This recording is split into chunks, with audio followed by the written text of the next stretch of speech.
नमस्कार मित्रांनो, या कुक्कुटपालन केंद्रामध्ये कोंबड्या ह्या अंडे मागच्या लाल पडद्याच्या अंधारामध्ये जाऊन देतात आणि सर्व अंडी एकत्र असे पाईप चॅनलद्वारे पुढे येतात आणि पुढे आल्याच्या नंतर ही तर मशीनमध्ये त्या खराब अंडे बाजूला करून त्या अंड्याची स्वच्छता केली जाते. Okay. So that's why they are clean. The chickens, they don't get to the eggs. Otherwise, they would eat the eggs. They like the eggs as well. So if you leave them maybe for 5 hours, they would start to eat the eggs. Their own eggs? Oh.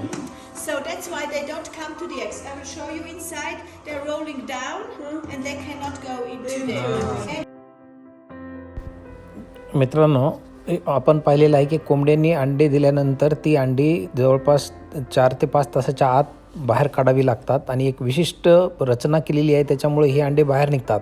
नाहीतर कोंबड्या आपले स्वतःचेच अंडे फोडून त्या नाश करतात किंवा खाऊन टाकतात. त्याच्यामुळे ते सगळे खराब झालेले अंडे पण इथं स्वच्छ केले जातात. As it goes to Zurich, he is doing like ultrasound.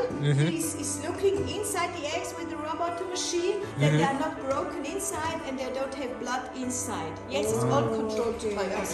So, and for hotels, they do break the eggs, and hotels, they buy the eggs in Tetra Pak, like milk, you know, because they cook a recipe every gram. So you can have a yellow egg and white egg and whole egg Separate. in bottles. एकत्र जमा केलेली सगळी अंडी मशीनद्वारे तपासली जातात. तपासल्याच्या नंतर जी चांगली अंडी आहेत ती मार्केटमध्ये विकल्या जातात, पांढरी आणि पिवळ्या रंगाची अशी वेगवेगळी करून. आणि जी अंडी फुटलेली आहेत ते पण वेस्ट न करता त्यातला पांढरा बल्क आणि पिवळा बल्क वेगवेगळा केल्या बॉटलमध्ये जमा करतात आणि त्याचा वापर करून हॉटेलमध्ये किंवा इतरत्र विकल्या जातो, कारण अंड्याचा कुठलाच भाग हा वेस्ट जाऊ देत नाहीत. Date of today and with the number. Thank you, Christian. The number of our farm. So if something is wrong with this egg, they can see where does it come from. Oh, this is Thomas in Riegel. Something is wrong. They will stop us immediately.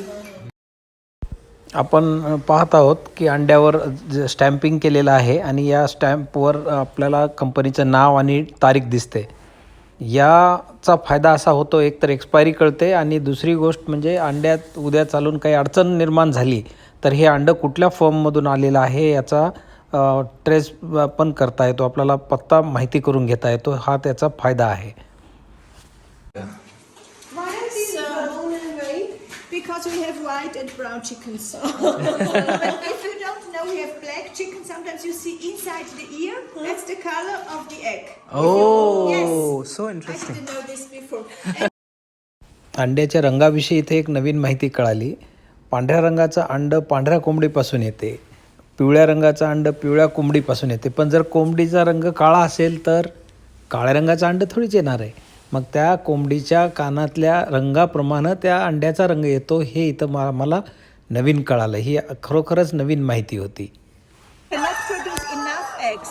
So the rest comes by Imports. Yes, imports. So, can we recognize the males and females in this? Yes. Well, there is who's you said there? Yeah. Male. Okay. It's a little bit bigger. We have two white ones and the other yellow. Okay. So this one is the male, this one in the center. अशा प्रकारे मित्रांनो, स्वित्झर्लंडमध्ये कमी माणसांचा वापर करून, टेक्नॉलॉजीचा वापर करून पोल्ट्री कशी चांगल्या पद्धतीने सांभाळता येते आणि जास्तीत जास्त उत्पन्न घेता येते आपण पाहिलेलं आहे. आशा आहे हा व्हिडिओ आपल्याला आवडला असेल. धन्यवाद.